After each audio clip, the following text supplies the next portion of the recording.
March 15, 1995.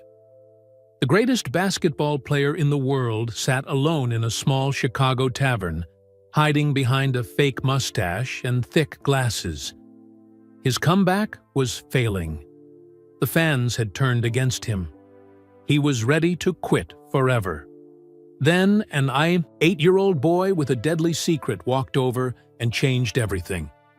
What happened next would become the most incredible story in sports history. A tale of supernatural friendship, impossible predictions, and a dying child who literally gave his life to save a legend. This is the true story of the night that transformed Michael Jordan from a broken man into the greatest champion the world has ever known. But the boy's biggest secret wouldn't be revealed until after he was gone, shocking everyone who thought they knew what really happened in that bar. Michael Jordan pulled his baseball cap down low and pressed the fake mustache against his upper lip one more time. The costume shop on Michigan Avenue had sold him the whole package. Thick glasses, a scraggly brown mustache, and even some gray hair dye to streak his temples. Looking in the mirror of his silver Ferrari, he barely recognized himself. Good. That was exactly what he needed tonight. It was March 15, 1995, and Chicago's streets glistened with melting snow under the orange streetlights. Michael had been back in basketball for exactly 3 weeks now. 3 weeks since he'd shocked the world with those two simple words, "I'm back." 3 weeks of cameras following his every move, reporters asking the same questions over and over, and fans expecting miracles that weren't coming. Tonight, he just wanted to disappear. The engine of his Ferrari purred as he drove through the south side of Chicago, past neighborhoods where kids had painted his number 23 on garage doors and brick walls. These were his people, the fans who had loved him before the championships, before the endorsements, before he became bigger than the game itself. But even here, he couldn't escape the whispers and stares. Murphy's Tavern sat on the corner of 47th and Ashland, wedged between a laundromat and a small grocery store. The neon sign flickered, casting red and blue shadows on the wet sidewalk. Michael had driven past this place 100 times, but never gone inside. Tonight felt different. Tonight, he needed to be somewhere nobody would look for Michael Jordan. The heavy wooden door creaked as he pushed it open. Warm air rushed out, carrying the smell of grilled burgers and old beer. The place was exactly what he'd hoped for. Small, dimly lit, and nearly empty. A few men in work clothes sat at the bar, watching a Cubs game on the television mounted above the bottles of whiskey. In the corner, a woman worked on paperwork, while a small boy colored with crayons. Perfect. Nobody here would give him a second. "Look." "Evening," said the bartender, a woman with graying hair pulled back in a ponytail. Her name tag read Rosa. She had kind eyes and the tired smile of someone who'd worked long shifts for many years. "What can I get you?" Michael slid onto a bar stool, keeping his voice deeper than usual. "Just a Coke, please, and maybe some of those pretzels." Rosa filled a glass with ice and Coke, studying his face with the casual interest of someone who'd seen thousands of customers over the years. "You look familiar. Do I know you from somewhere?" Michael's heart skipped. Even with the disguise, people sometimes recognized something about him, the way he moved, his height, or just an indefinable quality that fame seemed to stamp on a person. "I don't think so," he said, adjusting his glasses. "I'm not from around here originally." Rosa shrugged and moved on to wipe down glasses. The Cubs were losing, as usual, and the men at the bar were giving the TV their expert commentary on what the players were doing wrong. Michael almost smiled. Baseball. He'd spent the last year and a half trying to master that sport, playing minor league games in Birmingham while the world wondered if he'd ever come back to basketball. Now he was. back, but everything felt wrong. The boy in the corner kept glancing over at him. Michael tried to ignore it, but there was something different about the way this kid was looking at him. Not with the wide-eyed recognition he was used to from young fans, but with something that looked almost like concern. "Mom," the boy said, his voice carrying in the quiet bar. "That man looks really sad." The woman, his mother, obviously, looked up from her calculator and followed her son's gaze toward Michael. "Danny, don't stare at people. It's not polite." But the boy named Danny wasn't staring the way kids usually stared at strangers. He was studying Michael with an intensity that made him uncomfortable. What did this 8-year-old see that others missed? The television above the bar switched from the Cubs game to sports highlights. Michael's stomach clenched as he saw himself on screen, missing shot after shot in the Bulls' loss to Indiana 2 nights ago. The announcer's voice filled the quiet bar. Jordan continues to struggle in his return to basketball, shooting just 38% from the field in his last 5 games. Many are wondering if the greatest player of all time has lost his magic touch. One of the men at the bar shook his head in disgust. "Turn this garbage off, Rosa. I'm tired of watching Jordan embarrass himself. Should have stayed retired and kept his reputation intact." His friend nodded in agreement. "Guy thinks he can just walk back into basketball like nothing happened. Game passed him by. He's done." The words hit Michael like physical blows. He gripped his Coke glass tighter, feeling the cold condensation on his palm. These weren't reporters or critics. These were regular Chicago fans, the people who'd cheered him through 3 championships. If they'd given up on him, who was left? "Don't mind them," Rosa said quietly, refilling his glass without being asked. "Some people just like to tear down what they used to build up. Makes them feel important." Michael nodded his thanks, but the damage was done. The doubts that had been eating at him for weeks suddenly felt overwhelming. Maybe he had made the biggest mistake of his career. Maybe coming back was just his ego refusing to accept that his time was over. He glanced at his Rolex, 9:15 p.m. He should go home, try to get some sleep before tomorrow's practice. Try to face another day of disappointed looks from teammates, another press conference full of questions he couldn't answer. But something kept him glued to that bar stool. Maybe it was the warmth of the place, so different from the spotlight that followed him everywhere else. Maybe it was Rosa's easy kindness, treating him like any other customer instead of a fallen idol. Or maybe it was that boy, Danny, who kept sneaking looks at him with those thoughtful eyes. As Michael sat there, nursing his Coke and listening to the gentle sounds of Murphy's Tavern, he had no idea that this night would become the turning point of his entire career. He didn't know that the boy in the corner booth would teach him the most important lesson of his life. And he couldn't have imagined that a secret this child carried would eventually shock the entire basketball world. Fidai's clock on the wall ticked toward 9:30. Outside, Chicago continued its rhythm of traffic and life. Inside Murphy's Tavern, the most famous athlete on the planet sat in disguise, wondering if he still had what it took to be great. That's when the boy made his move. Danny Martinez had been watching the sad man at the bar for 20 minutes now. His mom, Carmen, was busy adding up numbers for Rosa's weekly books, her calculator clicking softly in the quiet corner booth. Every Tuesday night, they came here while his mom did the tavern's accounting. Rosa paid her $50, which helped buy groceries and medicine. Danny was supposed to be doing his math homework, but he couldn't focus. Something about the man with the mustache kept pulling at his attention.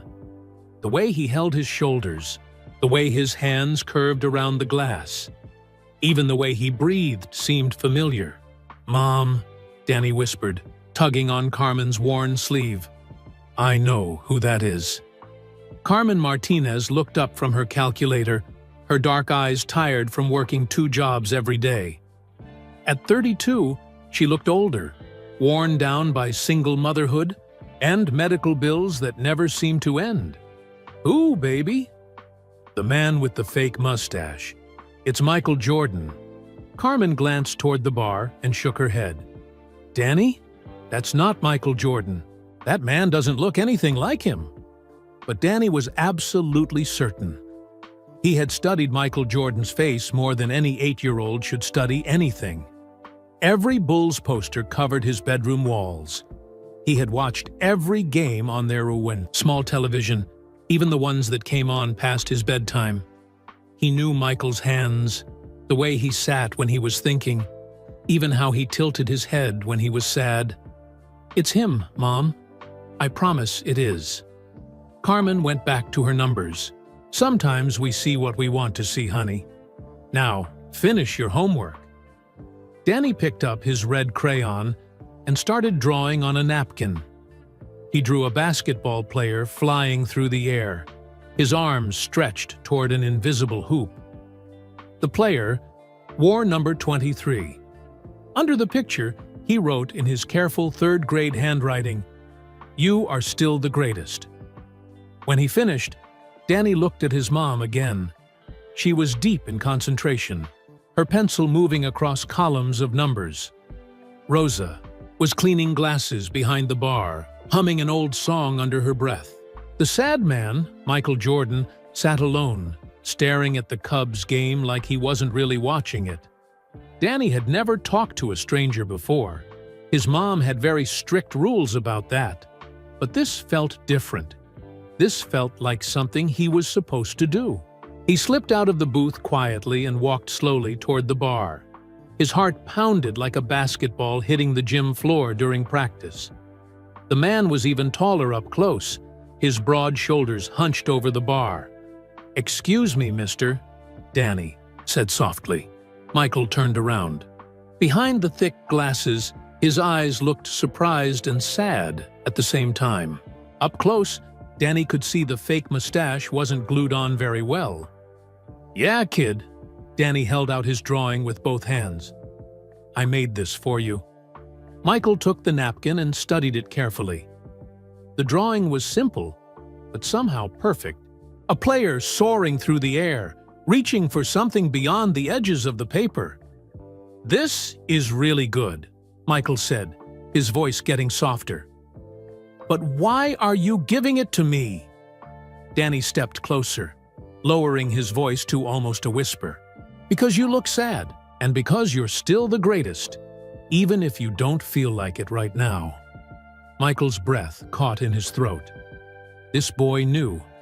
Somehow, this 8-year-old kid had seen right through his disguise, through his fake mustache and glasses, through everything. "What's your name?"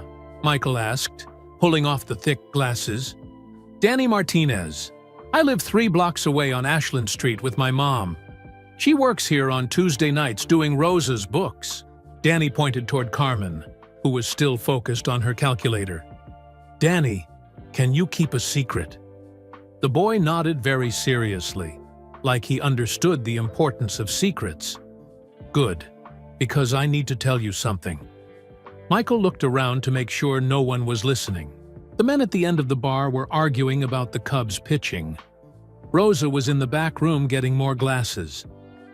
"I'm scared." Danny's eyes went wide. "Michael Jordan is scared?" "Yeah. I'm scared I'm not good enough anymore.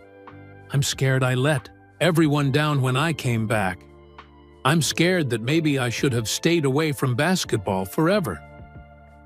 Danny thought about this for a long moment, his young face serious. Then he climbed up on the bar stool next to Michael, his feet dangling, high above the floor. "My dad left when I was 5, Danny said quietly. "I thought it was my fault for a long time. Like maybe if I had been a better kid, he would have stayed. My mom said sometimes grown-ups get scared too, and they make mistakes. But that doesn't mean they stop being good people." Michael stared at this wise little boy. Your mom sounds very smart. She is. She works really hard to take care of me. She says, being scared just means you care about something a lot. And you care about basketball more than anybody in the whole world. They sat together in comfortable silence for a minute. On the television above them, highlights played from Michael's championship years. The old Michael, flying through the air, making impossible shots look easy. "Can I tell you a secret too?" Danny asked. Michael nodded. "I'm sick. Really sick. The doctors use big words, but I know what they mean." Michael's heart stopped. This brave little boy, who had just made him feel better than any coach or teammate ever could, was fighting something much bigger than basketball. "Danny, it's okay. I'm not scared of being sick anymore. You know why?" Michael shook his head, unable to speak. "Because I got to meet my hero. And I got to tell him that even heroes get scared sometimes. That's what makes them brave." But Danny wasn't finished. He had one more secret to share. The biggest one of all.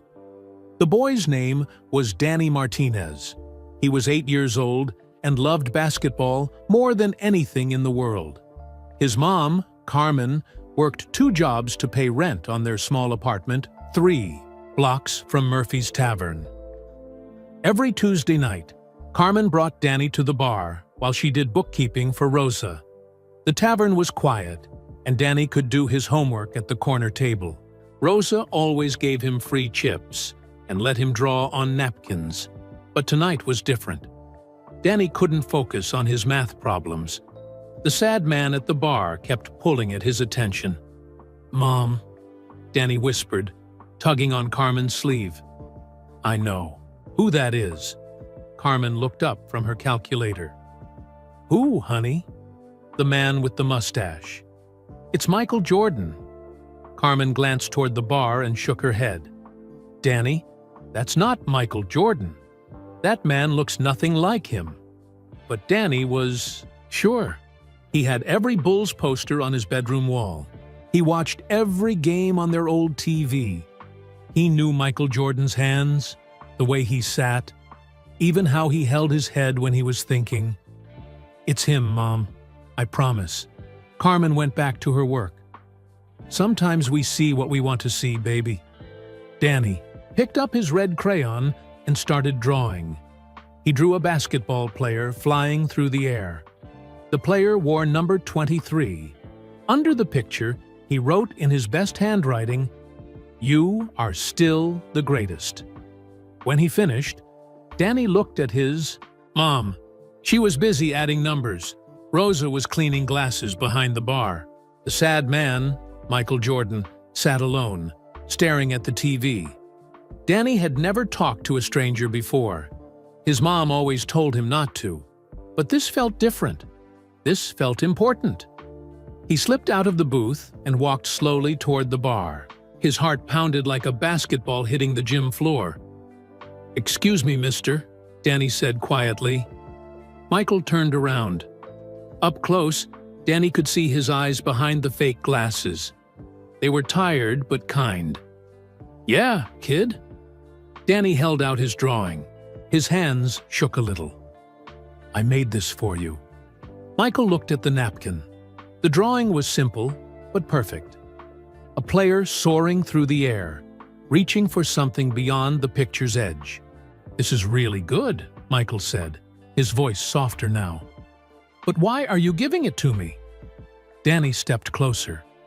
"Because you look sad, and because you're still the greatest, even if you don't feel like it right now." Michael's breath caught. The boy knew. Somehow, this kid had seen right through his disguise. "What's your name?" Michael asked. "Danny Martinez. I live on Ashland Street with my mom. She works here sometimes." Danny pointed toward Carmen, who was still focused on her. "Papers? Danny, can you keep a secret?" The boy nodded seriously. "Good, because I need to tell you something important." Michael looked around to make sure no one was listening. "I'm scared." Danny's eyes went wide. Michael Jordan is scared? Yeah, I'm scared I'm not good enough anymore. I'm scared I let everyone down. I'm scared that maybe I should have stayed away from basketball forever. Danny thought about this for a long moment. Then he climbed up on the bar stool next to Michael. My dad left when I was 5, Danny said. I was scared it was my fault. My mom said sometimes grown-ups get scared too, and they make mistakes. But that doesn't mean they're not still good people. Michael stared at this wise little boy. Your mom sounds pretty smart. She is. She says being scared just means you care about something a lot. And you care about basketball more than anybody. They sat in comfortable silence for a minute. On the TV, highlights played from Michael's first 3 championships. The old Michael flying through the air, making impossible shots look easy. Can I tell you another secret? Danny asked. Michael nodded. I have a disease. It's called leukemia. The doctors say I might not get better. Michael's heart stopped. This brave little boy, who had just made him feel better than any coach or teammate ever could, was fighting for his life. Danny, it's okay. I'm not scared anymore. You know why? Michael shook his head. Because I got to meet Michael Jordan. And I got to tell him that even heroes get scared sometimes. Tears formed in Michael's eyes. This boy, facing something so much bigger than basketball, had taught him the most important lesson of his life. But Danny wasn't done. He had one more secret to share. One that would change everything. Michael wiped his eyes quickly, hoping no one would notice. But Danny had already seen. It's okay to cry, the boy said. My mom cries sometimes too. She thinks I don't see, but I do. How long have you been sick, Danny? 2 years. We found out right after you retired the first time. Mom said you quit to spend time with your family, just like she wants to spend time with me. Michael's throat felt tight. This boy connected everything to basketball, to him. The weight of being someone's hero felt heavier than any championship ring. What do the doctors say? Danny shrugged, swinging his legs from the tall bar stool. They use big words, but I know what they mean. I might not grow up to play basketball like I wanted to. You wanted to play basketball? More than anything, I practice every day at the court near our apartment. Mom put up a hoop that's low enough for me to reach. Danny's eyes lit up. I made 14 shots in a row yesterday, Michael smiled. That's better than I did at my last practice. Really? Really? You know what? I think you could teach me some things. Danny giggled. It was the most beautiful sound Michael had heard in months. Mr. Jordan, can I ask you something? Just call me Mike. And yeah, you can ask me anything. Why did you come back to basketball if it makes you sad? Michael thought carefully. No reporter had ever asked him such a simple, honest question. I came back because I thought I had to. People expected it. The team needed me. But maybe I came back for the wrong reasons. What would be the right reason? I don't know anymore. Danny slid off his stool and walked to the window. Outside, snow had started falling again. The streetlights made everything look magical. I know why you should play, Danny said, not turning around. Tell me, for kids like me, kids who dream about flying like you do, kids who need to believe that impossible things can happen. Michael joined Danny at the window. But what if I'm not good enough anymore? What if I let those kids down? Then you try again. That's what Mom tells me when the medicine makes me too sick to practice basketball. She says trying is more important than winning. Your mom is very wise. She learned it from watching you. She says you never gave up, even when the Pistons knocked you down every game. Michael laughed, remembering those brutal playoff battles with Detroit. Those were hard times. But you kept playing. You got stronger. You won. That was different. I was younger then. Danny turned to face him. Mom says age is just a number. Heart is what matters. They stood together, watching the snow fall on Chicago. Michael felt something shift inside him. This boy, fighting a battle so much bigger than basketball, hadn't given up. How could he? Danny, I want to make you a promise. The boy's eyes widened. What kind of promise? I promise that I'll keep playing. Not because people expect it, but because kids like you deserve to have heroes who don't quit. And I'll keep practicing basketball, even when I don't feel good. Deal. Michael held out his hand, and Danny shook it solemnly. But there's something else, Danny said. Something I want to give you. He reached into his backpack and pulled out a small, worn basketball card. It was Michael's rookie card from 1986, creased and faded from years of handling. This is my most special thing. I've had it since I was 6. I look at it every night before I go to sleep. Danny, I can't take this. It's too important to you. That's why I want you to have it. When you feel scared or sad, look at it. Remember that somewhere, a kid believes in you more than anything in the world. Michael took the card with trembling hands. On the back, someone had written in crayon, "Never give up, Danny M." When did you write this? Tonight, while you were looking at the TV? I knew you needed it. Carmen looked up from her work and noticed Danny by the window with the stranger. Danny, come back over here. Don't bother the man. It's okay, Michael called out, still using his deeper voice. He's not bothering me at all. But, as Carmen walked over, Michael saw her look more closely at his face. Her expression changed. Oh my God, she whispered. You're just someone who needed to meet your son, Michael said quietly. He's an amazing kid. Carmen's eyes filled with tears. He loves you so much. We watch every game together. It's our special time. He's taught me more tonight than all my coaches combined. Rosa had been watching from behind the bar.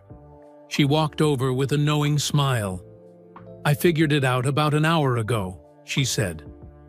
The way you hold your hands. My late husband was a huge Bulls fan. I've seen you play 100 times on TV. Are you going to tell anyone? Michael asked. That's not my business. But I will say this. You picked the right place to hide out. We take care of people here. Danny looked confused. Why is everyone being so weird? Carmen knelt down beside her son.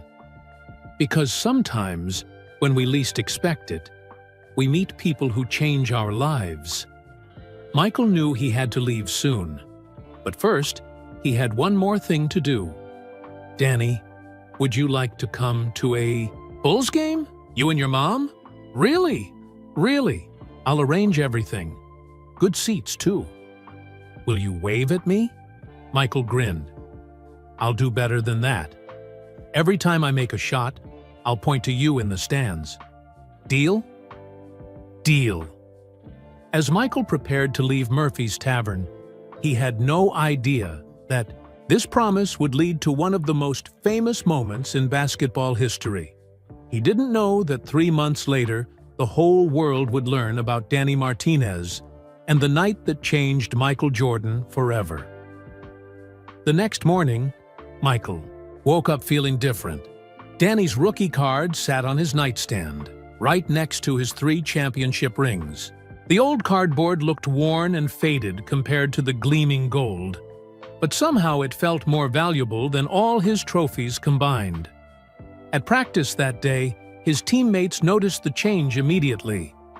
MJ looks locked in today, Scottie Pippen whispered to Dennis Rodman, as they watched Michael drain shot after shot during warm-ups. Each basketball swished through the net with the familiar sound that had been missing for weeks. "About time," Rodman replied, grabbing another rebound. "We need the real Jordan back if we're gonna make any noise in the playoffs." Coach Phil Jackson pulled Michael aside after practice. "What's gotten into you?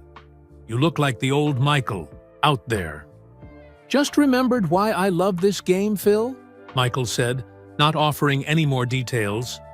Over the next few weeks, Michael's play improved dramatically. The Bulls started winning games they had no business winning. Michael's scoring average climbed from 26 points per game to over 30. More importantly, he was smiling again, playing with the joy that had made him famous. But every Tuesday night, Michael found himself thinking about Danny Martinez. He'd called Carmen twice to check on the boy and to confirm the tickets for the upcoming game against the Orlando Magic. Each conversation reminded him why he was playing again. Meanwhile, at Murphy's Tavern, Danny continued his Tuesday night routine. His condition was getting worse. Carmen could see it in his pale skin and the way he tired more easily. But the boy never complained. "Tell me again about meeting Michael Jordan," Rosa would say during quiet moments, knowing it always made Danny's face light up. "He was scared, just like me sometimes," Danny would always answer. But he promised to keep trying, and I promised to keep trying too. Danny followed every Bulls game like his life depended on it. When Michael scored 44 points against the Indiana Pacers, Danny jumped up and down in their small apartment until Carmen worried the neighbors downstairs would complain. "Jordan's playing like his old self again," the TV announcer said during that game. "No," Danny said to the television screen. "He's playing like his new self, the one who knows it's okay to be scared sometimes." The Bulls kept winning. Chicago sports reporters couldn't figure out what had changed. Michael gave his usual careful interviews, saying things like, "We're taking it one game at a time," and "the whole team is playing better together." But he never mentioned the real reason for his transformation. 3 weeks after that night at Murphy's Tavern, Michael finally called Carmen directly. His hands shook a little as he dialed the number Rosa had given him. "Mrs. Martinez, this is Michael Jordan." Carmen nearly dropped the phone. Even though she'd met him, hearing his voice on the phone felt surreal. "Mr. Jordan, is everything okay?" "Everything's great. I wanted to personally invite you and Danny to tomorrow night's game against Orlando. I know it's short notice, but I promised Danny something special.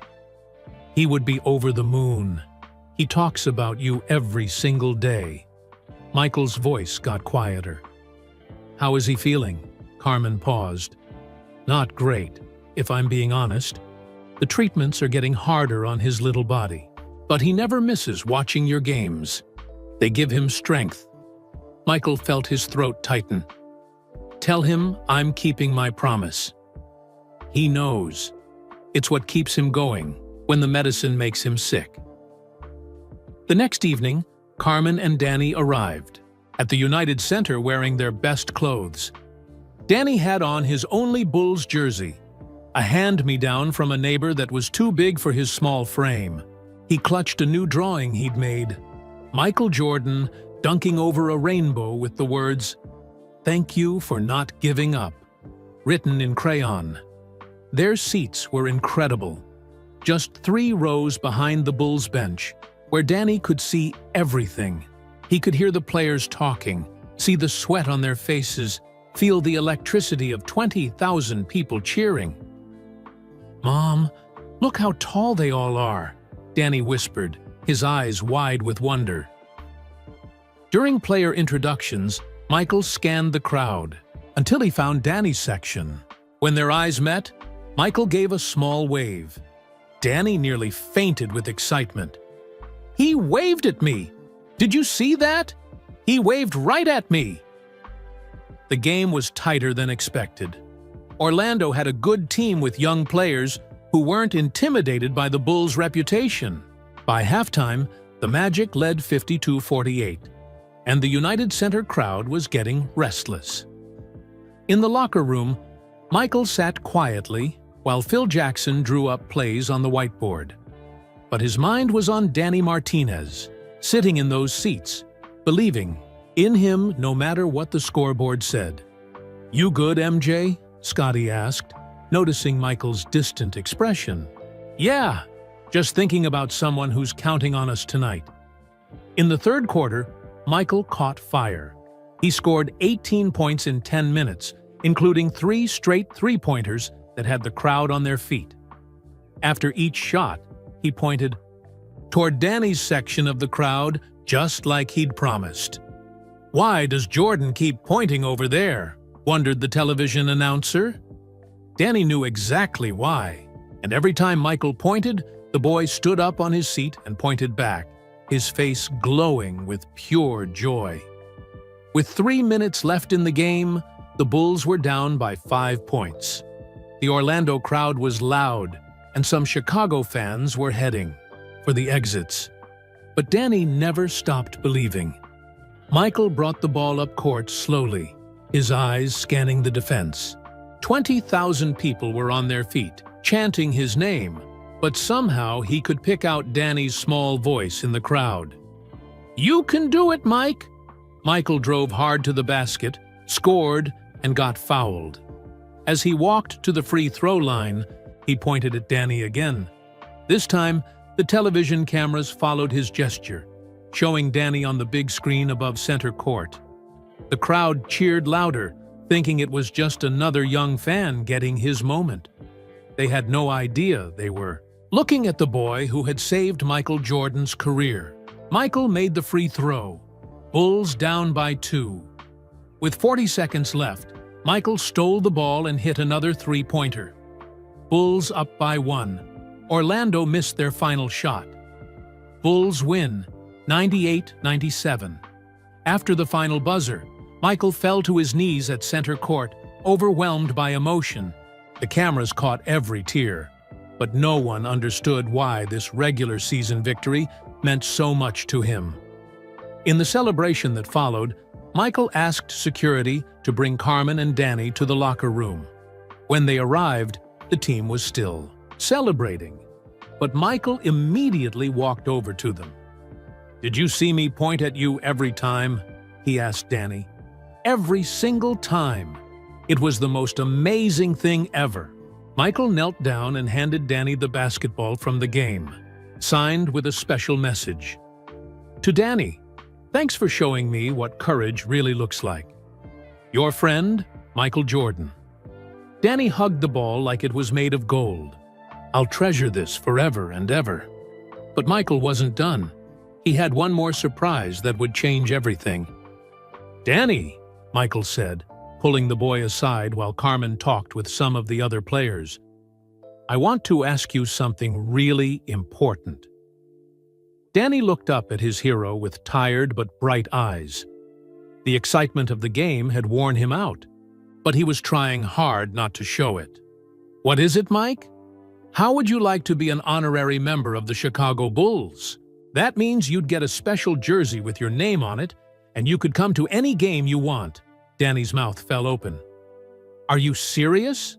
"Dead serious. And there's more. I want you to be my personal good luck charm. Every game I'll carry something that reminds me of you. When things get tough, I'll think about how brave you are." Carmen overheard and walked over with tears in her eyes. "Mr. Jordan, that's too much. We can't accept—" "Yes, you can," Michael said firmly. "Danny gave me back my love for basketball. This is the least I can do." Over the next month, Danny became the Bulls' unofficial mascot. He came to every home game he felt strong enough to attend, always sitting in the same seats behind the bench. The players all knew him by name. Scottie Pippen would high-five him before games. Dennis Rodman taught him silly handshakes. Even the tough guys on the team had soft spots for the little boy who never stopped smiling. But Michael's connection with Danny was special. Before every game, Michael would look up at Danny's seat. If the boy was there, Michael would tap his heart twice. Their secret signal. If Danny was too sick to come, Michael would look at the empty seat and tap his heart anyway, knowing Danny was watching on television. The Bulls were on fire. They won game after game, climbing toward the best record in NBA history. Sports writers called it Michael Jordan's greatest comeback, but they didn't know the real story. In April, the Bulls reached 70 wins for the season, something no team had ever done before. After that historic victory, Michael dedicated the Yortuti achievement to all the kids out there who never stop believing, even when things get really hard. Danny was in the hospital that night, too weak to attend the game. But he watched every minute on the small television in his room. When Michael made the dedication, Danny whispered to his mom, "He's talking about me, isn't he?" "Yes, baby. He's talking about you." The playoffs started in May. The Bulls swept through the first round easily. In the second round, they faced the New York Knicks in what everyone expected to be a tough series. Game 1 was in Chicago. Danny felt strong enough to attend, wearing his special Bulls jersey with Martinez 8 on the back. The whole arena cheered when they showed him on the big screen. But during the second quarter, something scary happened. Danny suddenly felt very dizzy and had trouble breathing. Carmen rushed him to the hospital, missing the rest of the game. Michael didn't know what had happened until after the Bulls won. When he found out, he immediately drove to the hospital, still wearing his sweaty uniform. "How is he?" Michael asked Carmen in the waiting room. "Not good. The doctors say his body is getting too weak to fight anymore." Carmen's voice was barely a whisper. "They think he might only have a few weeks left." Michael felt like someone had punched him in the stomach. "Can I see him?" Danny was awake when Michael walked into the room. Despite all the machines and tubes, the boy managed a weak smile. "Did we win?" Danny asked. "Yeah, we won. But that doesn't matter right now. How are you feeling, buddy?" "Tired. Really, really tired. But I'm not scared anymore." "Why not?" "Because I got to see you become great again. I got to be part of a championship team. Not many kids get to do that." Michael sat down next to the bed. "Danny, we haven't won the championship yet." "You will. I know you will. I've been having dreams about it." "What kind of dreams?" Danny's eyes grew distant. "I see you holding up a big trophy. You're crying, but they're happy tears. And you're pointing up at the sky, like you're pointing at me." Michael's throat felt tight. "Danny, you're going to beat this. You're the strongest person I know." "Maybe. But if I don't, I need you to promise me something. Anything. Promise me you'll win the championship. Not for the fans or the reporters or anyone else. Win it for all the kids like me who believe that impossible things can happen." "I promise." Danny reached under his pillow and pulled out something wrapped in tissue paper. "I want you to have this." Inside was a small wooden cross that looked very old. "This was my dad's," Danny explained. "It's the only thing I have left of him. My mom said he wore it when he played basketball in high school." "Danny, I can't take this. It's too important." "That's exactly why you need it.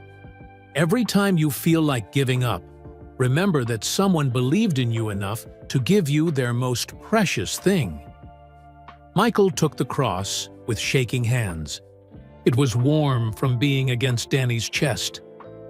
"There's something else," Danny whispered, so quietly that Michael had to lean in close. "Something I never told you about that night we met." "What?" "I didn't just recognize you because you're famous. I recognized you because I'd been dreaming about you for weeks before that night." Dreams where I saw you sitting in a bar, looking sad and lost. In the dreams, I always walked over and talked to you. And every time, you got better afterward.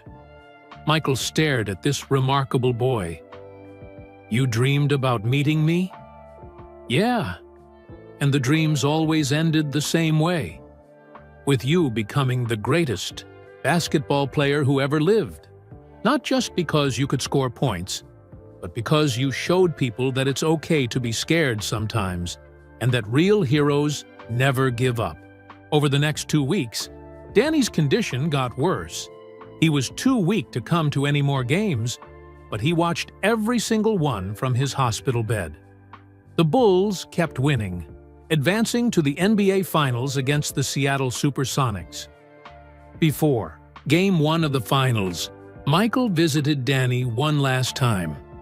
The boy could barely keep his eyes open, but he smiled when he saw Michael. Tonight's the big one, isn't it? Danny whispered. Yeah, the biggest. I might not be able to watch the whole thing. I get really sleepy now. That's okay. You just rest. But Mike, I'll still be cheering for you.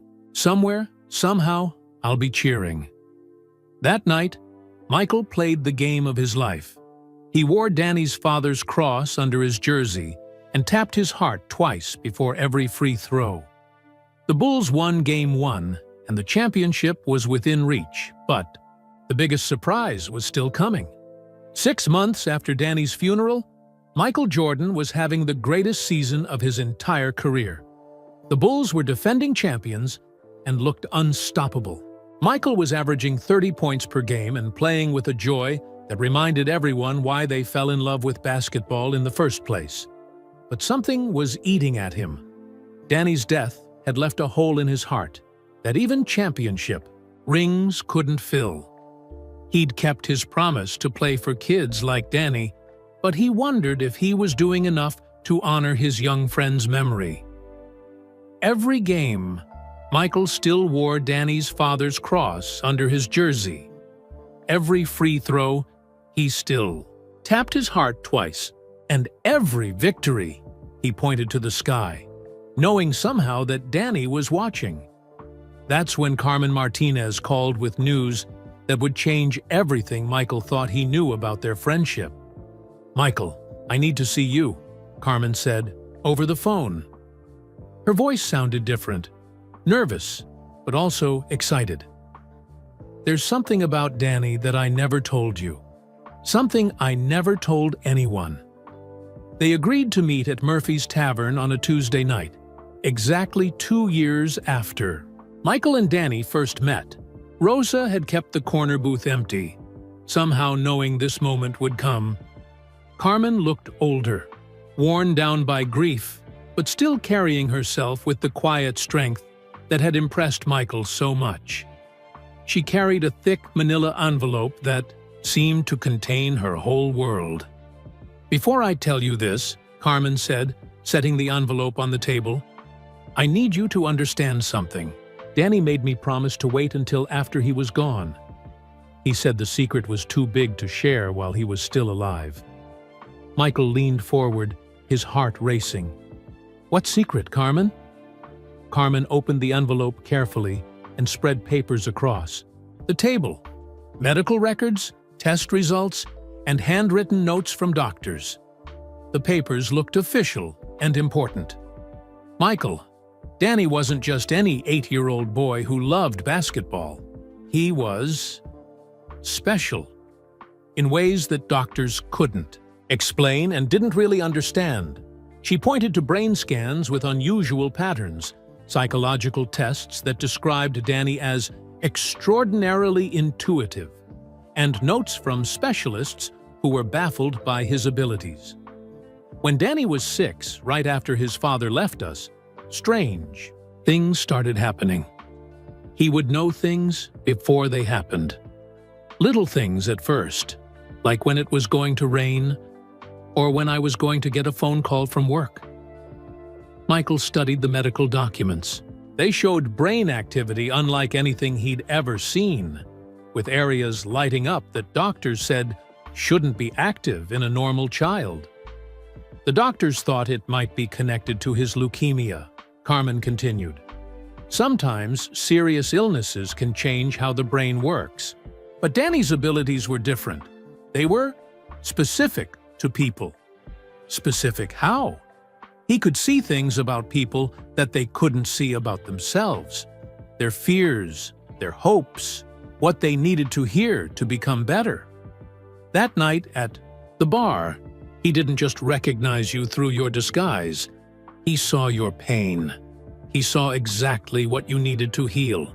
Michael's hands shook as he turned through pages of test results and doctor's notes. Everything was real, documented by real medical professionals. "There's more," Carmen said quietly.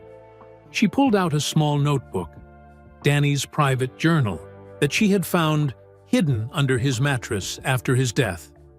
Danny didn't just love basketball, Michael. He could predict things about games. Not always, but when it really mattered. She opened the journal to a page dated 2 weeks before, that night at Murphy's Tavern. The entry was written in Danny's careful 8-year-old handwriting. March 1st, 1995. I had the dream again about the sad man. He's very famous, but he forgot why that matters. I think I'm supposed to help him remember. The dream always ends the same way. He's holding up a shiny trophy and pointing at the sky, right at me. Mom says dreams aren't real, but this one feels more real than anything. Michael's breath caught in his throat. He wrote this before we even met? 2 weeks before. And there's so much more. Carmen flipped through the journal, showing entry after entry of Danny's dreams about basketball games, about Michael's comeback, about specific moments that later came true with shocking accuracy. March 25th, 1995. The Bulls will win 72 games. This year, I saw it clearly in my dream.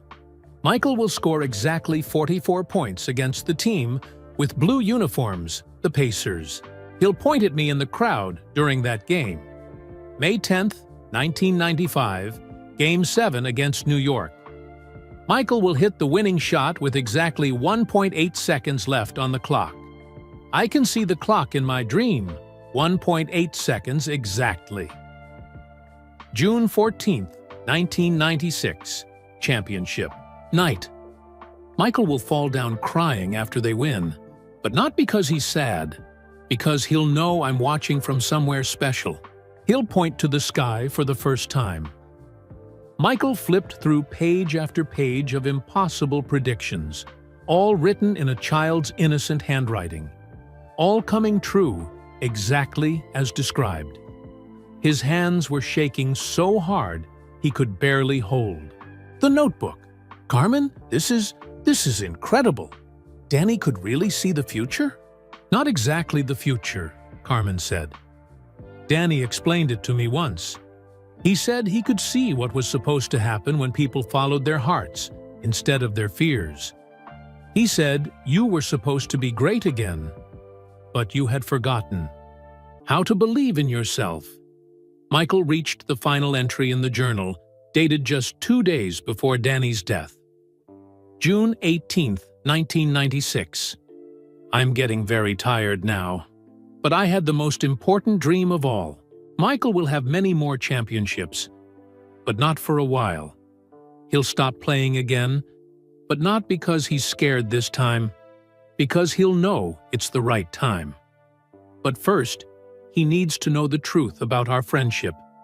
Mom will tell him after I'm gone, and when she does, he'll understand that some meetings are meant to be. He'll know that heroes and the people who believe in them are connected in ways nobody can explain. P.S. Tell Michael that every time he wins something important from now on, I'll be there. He won't see me, but I'll be in the crowd somewhere, cheering. Always. Tears streamed down Michael's face as he read Danny's final words. This wasn't just friendship. This was destiny. "There's one more thing," Carmen said softly. "The doctors never could figure out why Danny lived, as long as he did. His type of leukemia usually. Children don't usually last 2 years with what he had." "What are you saying?" "The doctors think Danny was holding on for something specific, like he had important work to finish. After you won that championship, after he knew you were going to be okay and remember how to be great, that's when he finally let go." Michael covered his face with his hands. The boy hadn't just saved his career, Danny had literally used his remaining life force to make sure Michael found his way back to greatness. "Why didn't you tell me this sooner, Carmen?" "Because Danny made me promise. He said you needed to win the championship on your own, not because you knew about his special abilities. He wanted your success to be real, earned through your own heart and effort." Michael sat in silence for several minutes, trying to process everything. The boy who had seemed wise beyond his years actually was beyond normal human understanding. The child who had seen through his disguise had seen through everything. His fears, his potential, his entire destiny. "Carmen, there's something I need to tell you too. Something I've never told anyone else." "What is it?" "After Danny died, I started having dreams. Dreams where I could hear his voice, giving me advice about upcoming games. I thought I was just imagining it because I missed him so much." Carmen's eyes widened with understanding. "What did the voice tell you?" "Specific things. When to take certain shots, when my teammates needed encouragement, when to trust my instincts instead of overthinking. I've been playing the best basketball of my life, and sometimes it feels like Danny is still coaching me from wherever he is." Carmen smiled through her tears. "Maybe he is, Michael. Maybe he really is." They sat together in Murphy's tavern for hours, sharing stories about the remarkable boy who had touched both their lives in ways they were only now beginning to understand. Rosa brought them coffee and quietly left them alone with their memories and revelations. As the night grew late and Chicago settled into sleep around them, Michael made a decision that would define the rest of his career and his life. "Carmen, I want to start a foundation, the Danny Martinez Foundation, for kids with serious illnesses who still believe in impossible dreams." "Michael, that's beautiful, but you don't have to." "Yes, I do. Danny gave me everything. His friendship, his faith, his very life force. This is how I give back. This is how I make sure his story lives forever." Michael pulled out Danny's father's cross, which he still wore every single day. "And I want you to know that every championship I win from now on, every great moment I have on the basketball court, I'll be sharing it with Danny. Because now I understand the truth."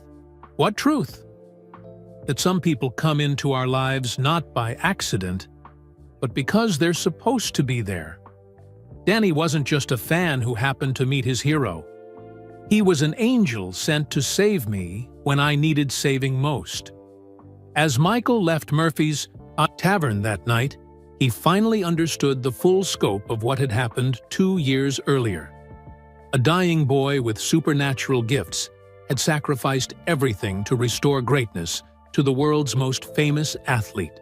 And in return, Michael would spend the rest of his career proving that Danny's faith had not been misplaced. The legend of Michael Jordan and Danny Martinez was complete, but their story would inspire people forever. Where are you listening from today? Drop a comment below and let us know your location. We love hearing from our amazing listeners around the world. If this story touched your heart, please hit that like button and subscribe to our channel for more inspiring stories that celebrate the human spirit. We share tales of hope, courage, and unexpected miracles every week. And don't forget to share this video with your friends and family. In a world that sometimes feels divided, stories like Danny and Michael's remind us that kindness, belief in others, and never giving up can literally change lives. Thanks for listening, and remember, you never know when you might be someone's Danny Martinez, giving them exactly what they need to become great. Until next time, keep believing in impossible things.